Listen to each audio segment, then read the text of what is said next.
آپ مجھے بتائیں، آپ میرے سے اس لیے سننا چاہ رہے ہیں کہ آپ ایک شرارت کر رہے ہیں. آپ مجھے بتائیں کون روک رہا ہے؟ سر شرارت نہیں کر رہے، سیاسی نہیں، کس کا نام لوں؟ آپ عاصم منیر صاحب کا نام لوں؟ انہوں نے روکا ہے. ہاں نہیں، کس کا نام لوں؟ D G I S I کا نام لوں؟ انہوں نے روکا ہے. بولو کس کا نام لوں؟ قاضی فائدی صاحب نے روکا ہے. بولے کس کا نام لوں؟ شہباز شریف کے نام سے آپ مطمئن ہو جائیں گے، نواز شریف کے نام سے مطمئن ہو جائیں گے، مریم نواز کے. کس کا سننا چاہتے ہیں اس کا لے لیتا ہوں. بولے سر وہ اصل میں قدیر صاحب نے جج صاحب سے کہا کہ جی ان کو بار بار آنے کی ضرورت تو نہیں ہے اس کیس میں. تو جج صاحب نے کہا جی ان کو آج بھی آنے کی ضرورت نہیں تھی. تو پھر میں نے ان سے درخواست کی. میں نے کہا جی میں نے آپ سے پرومس کیا تھا کہ میں 8 تاریخ کو آؤں گا.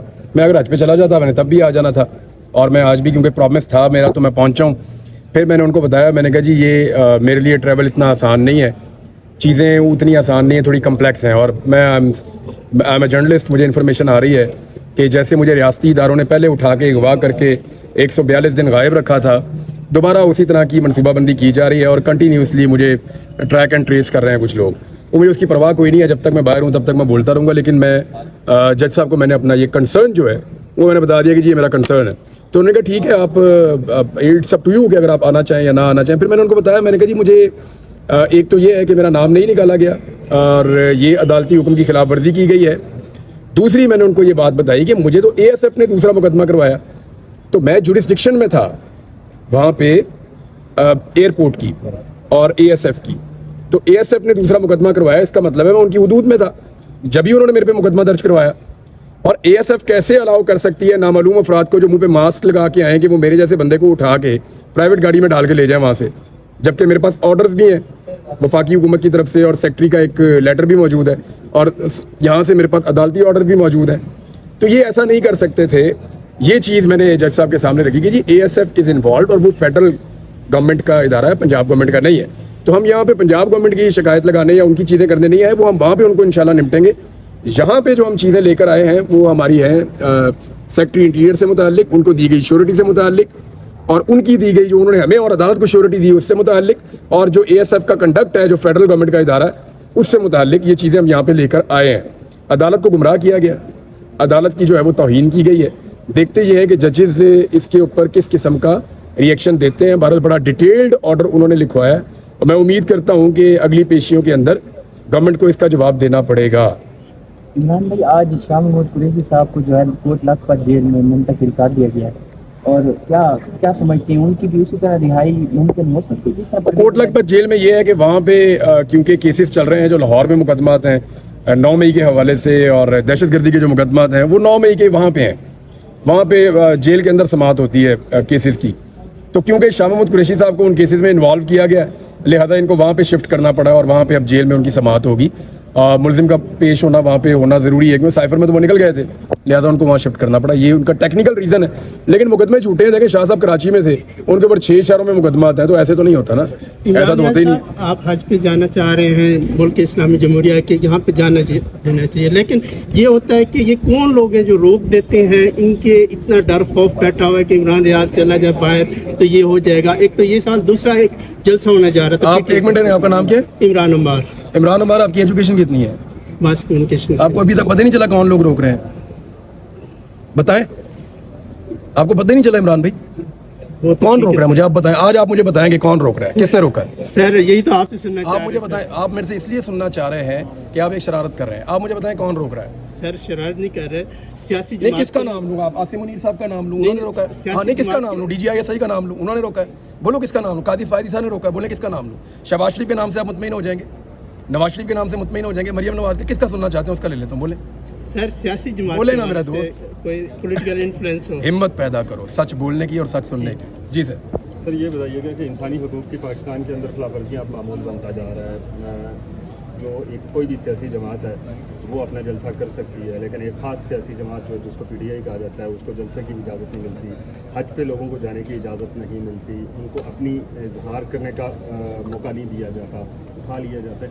کیا سمجھتے ہیں کہ پاکستان جو ہے وہ بین الاقوامی سطح پر پاکستان کی جگہ رسائی نہیں ہو رہی ہے نا؟ دیکھیں یو این کیا کہہ رہا ہے آپ کو، یو ایس کانگریس کیا کہہ رہی ہے.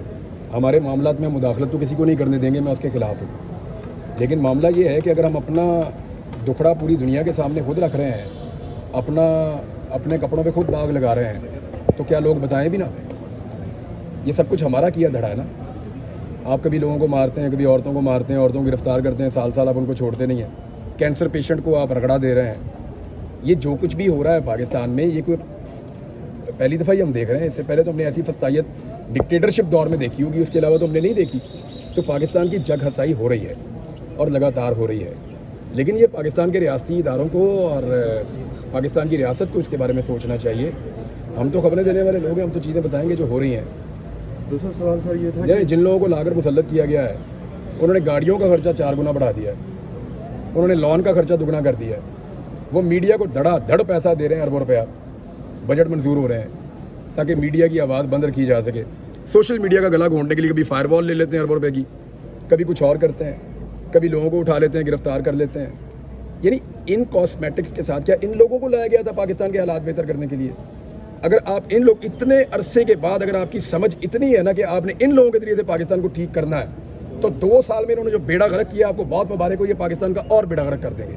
سر دوسرا سوال یہ تھا کہ گزشتہ روز ارنب گوسوامی مودی کا انٹرویو کر رہے تھے اور انہوں نے یہ سوال پوچھا کہ پاکستان کے ساتھ بات چیت ہو سکتی ہے, تو اس کے اوپر مودی کا یہ کہنا تھا کہ پاکستان ہم سے 47 میں الگ ہو گیا تھا, اب وہ جانے اور اس کا کام جانے, ہمارے پاس اتنا ٹائم نہیں ہے, نہ اتنا دماغ ہے کہ ہم کھپائیں. کیا پاکستان اتنا غیر اہم ہو؟ دیکھیں ہم اتنے غیر اہم نہیں ہیں, لیکن ہماری حرکتیں ایسی ہو گئی ہیں کہ لوگ اب ہمارے بارے میں ایسی باتیں ایسے جملے میں سنا رہے ہیں. کیا یہ مودی آج سے 3 سال پہلے ایسی بات کر سکتا تھا؟ اس وقت تو یہ جہاں جاتا تھا پاکستان پاکستان پاکستان بولتا تھا, نام لیتا تھا ہمارا. اس وقت تو اس کو نیند نہیں آتی تھی پاکستان کا نام لیے بغیر. یہ کیا ہو گیا ایسا 2-2.5 سال کے اندر کہ وہ ہمیں بے وقت سمجھ رہا ہے, یا وہ سمجھ رہا ہے کہ ہم لوگ چیز ہی کوئی نہیں ہے؟ کیا ہو گیا پاکستان کو 2 سال میں؟ کچھ تو ہوا نا بھائی, کوئی تو ایسی چیز ہے جو ہم سے غلطی ہو گئی ہے, یا لوگ ہمارا دشمن بھی ہمارا مذاق اڑا رہے ہیں. تو معاملہ صرف اتنا ہے کہ $600 ارب کی اکانومی ہے ان کی, اور آپ کی $6 ارب مشکل سے ہے, تو فرق تو ہے نا بھائی. پھر سر حکومت مذاکراتی کمیٹی بنا رہی ہے جس میں خان صاحب نے بھی کہا ہمارے نمائندے بھی شریک ہوں گے, کیا سمجھتے ہیں یہ آپریشن کے معاملے کے اوپر جو وہ ہو رہی ہے APC اوورآل سر سیاسی عدم استحکام جو ہے اس کو کم کرنے کے لیے؟ سیاسی عدم استحکام کم ایک ہی طریقے سے ہو سکتا ہے کہ وکٹمائزیشن جو ہے وہ ختم کی جائے.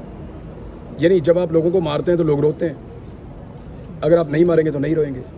اگر استحکام پاکستان میں لے کر آنا ہے تو بربریت ختم کرنی پڑے گی, جبر ختم کرنا پڑے گا, یہ جو پابندیاں اظہار رائے پہ یہ ختم کرنی پڑیں گی, اور مینڈیٹ کا احترام کرنا پڑے گا, تو استحکام سیاسی طور پہ آئے گا. Thank you very much. ہے وہ عمران ریاض سے ریلیٹڈ جو کیس تھا, جو کہ پہلے عدالت نے 11 کو ایک انٹر کورٹ اپیل میں ایک آرڈر پاس کیا تھا جس میں ہمیں حج پہ جانے کی اجازت دے دی گئی تھی عمران ریاض صاحب کو, اور پھر ہمیں سیکٹری انٹیریئر صاحب کے پاس بھی بھیجا تھا کہ جی آپ وہاں پہ چلے جائیں, اور چونکہ آپ نے لاہور سے ٹریول کرنا ہے تو سیکٹری انٹیریئر صاحب جو کنڈیشن امپوز کرتے ہیں اس کو دیکھ لیں, اگر وہ کنڈیشن ان ریزنیبل ہوئی تو ہم اس کو سیٹسفائڈ کر دیں گے اور اس کے بعد آپ حج پہ جا سکتے ہیں. ہم 11 جون کو سیکٹری انٹیریئر صاحب کے آفس میں گئے اور ہم نے وہاں پہ جو 1 ملین کی شیورٹی تھی وہ سبمٹ کی, اور اس کے بعد ہمیں یہ بتایا گیا کہ آپ کا جو نام ہے وہ PCL پاسپورٹ کنٹرول لسٹ جو ہے اس سے ریموو کر دیا گیا, اور انہوں نے ہمیں وہ ایک نوٹیفیکیشن بھی دیا, اور وہ نوٹیفیکیشن ہم نے کورٹ میں جمع کرا دیا. مین وائل عدالت نے بھی ہم سے ایک انڈرٹیکنگ لی کہ جب آپ حج کر کے واپس آئیں گے تو آپ آج 8 جولائی کو عدالت کے سامنے اپیئر ہوں گے. آج ہم 8 جولائی کو عدالت کے سامنے اپیئر ہوئے, بٹ آپ سب کے نوٹس میں ہے کہ جو 11 تاریخ کی شام کو حج پہ جاتے وقت جو کچھ ہوا, اور جو کہ پورے پاکستان نے دیکھا کہ کس طرح سے ایک ایگزیکٹو ڈیفائنس ہے کورٹ آرڈرز کی, اور کس طرح سے رول آف لا کے خلاف جو بھی ایگزیکٹو ہے وہ کام کر رہی ہے, اور انہوں نے حج پہ نہیں جانے دیا. تو اس کے بعد ہم نے کنٹمپٹ فائل کی. کنٹمپٹس پہ کچھ سرٹن آبجیکشنز تھے, جس میں کہ جو لاہور کے چونکہ لاہور کی حدود سے اریسٹ کیا گیا تھا اور وہاں سے ڈیفائنس ہوئی تھی, تو کیا ان کے خلاف مینٹینیبل ہے یا نہیں ہے. خیر وہ ایک پروسیجرل آبجیکشن تھے. آج عدالت نے جو ہے سیکٹری انٹیریئر کو جو ایگزیکٹو ڈیفائنس تھی اس کے اگینسٹ ایک کنٹمپٹ نوٹس میں جاری کر دیا ہے کہ جو سیکٹری انٹیریئر ہے وہ آ کے بتائیں. اور دوسری سب سے اہم بات یہ ہے کہ جو ہمارا نام تھا PCL لسٹ سے, اگرچہ ہمیں ایک نوٹیفیکیشن تو دے دیا گیا کہ آپ کا نام نکال دیا گیا اور آپ ٹریول کر سکتے ہیں, لیکن ایکچوئل میں حقیقت میں کبھی بھی نام نہیں نکالا گیا تھا. شاید 1-2 لیئرز بنائی گئی تھیں کہ سب سے پہلے ایک اریسٹ کی کوشش کی جائے گی, اور اگر اریسٹ کی کوشش کامیاب نہیں ہوتی تو پھر ایک جو کہ فیبریکیٹڈ ایک لسٹ میں نام ڈال کے PNIL میں چونکہ ریسٹرکشنز ریموو نہیں کی گئی تھیں تو وہاں سے اریسٹ کر لیا جائے گا. تو اس کے بارے میں ہم نے ایک سیپریٹ پٹیشن بھی فائل کر دی ہے, اور ہماری انٹر کورٹ اپیل آج بھی پینڈنگ ہے, جس میں متعلقہ سیکٹری انٹیریئر کو اور کنٹمپٹ میں بھی ان کو بلا لیا گیا ہے.